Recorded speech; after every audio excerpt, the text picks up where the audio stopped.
Bonjour tout le monde, pour quand est le prochain crash Pokémon? C'est la thématique que l'on va développer ensemble aujourd'hui. On sait très bien que oui, en ce moment on parle énormément de l'arrivée bien sûr des 30 ans de la franchise Pokémon, c'est vraiment ce qui est un peu sur toutes les lèvres, et nous on va essayer un petit peu d'anticiper donc cet anniversaire, d'aller voir encore plus loin. Est-ce que Pokémon va subir un crash prochainement? Je parle d'ici 7, 8, 10 mois potentiellement. Depuis plusieurs mois déjà, on entend un petit peu, sans arrêt. Est-ce que le marché Pokémon après l'anniversaire va commencer à s'effondrer ou pas? Certains annonceraient un crash dans les 6 mois après l'anniversaire. D'autres disent que Pokémon est une bulle beaucoup plus permanente, que potentiellement elle va réussir à croître encore durant au moins 1 ou 2 ans.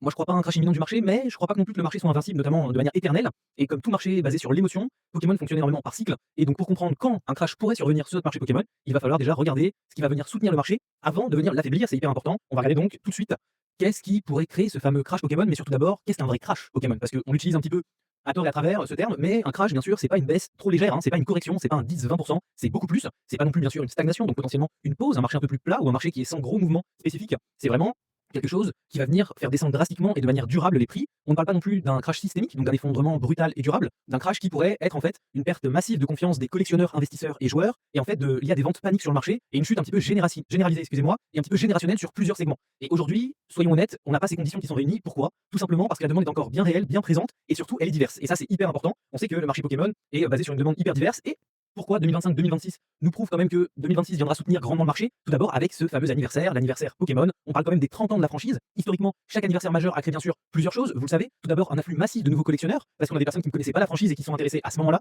On a aussi bien sûr le retour des anciens fans qui viennent contribuer à cet engouement qu'on peut avoir sur le marché et le FOMO qui va être créé avec cet anniversaire. Et bien sûr une explosion de la nostalgie, parce que c'est l'effet psychologique, c'est un petit peu le momentum qui arrive avec ça, et l'effet médiatique aussi de masse qui va arriver derrière va être hyper important. On sait que la nostalgie, ça fait partie des carburants les plus importants du marché Pokémon.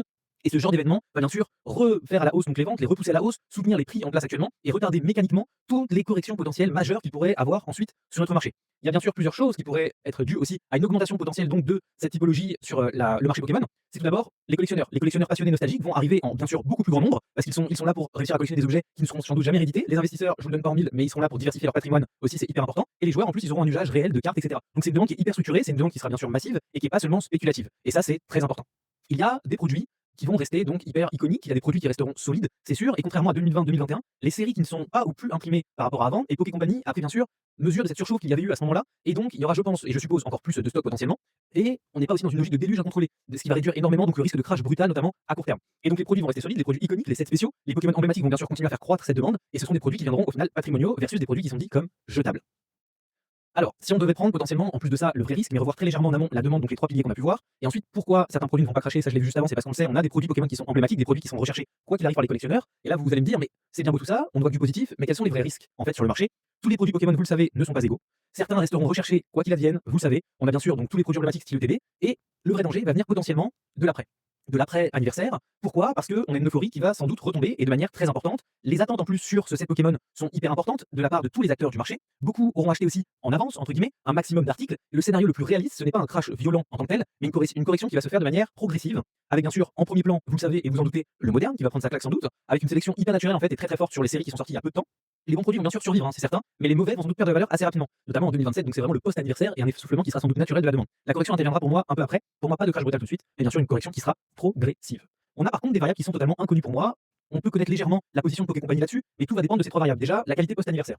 Est-ce que la qualité des cartes qui vont nous être proposées, des sets, enfin du set spécifique, des impressions, des artworks qui vont nous être mis en avant sera qualitatif?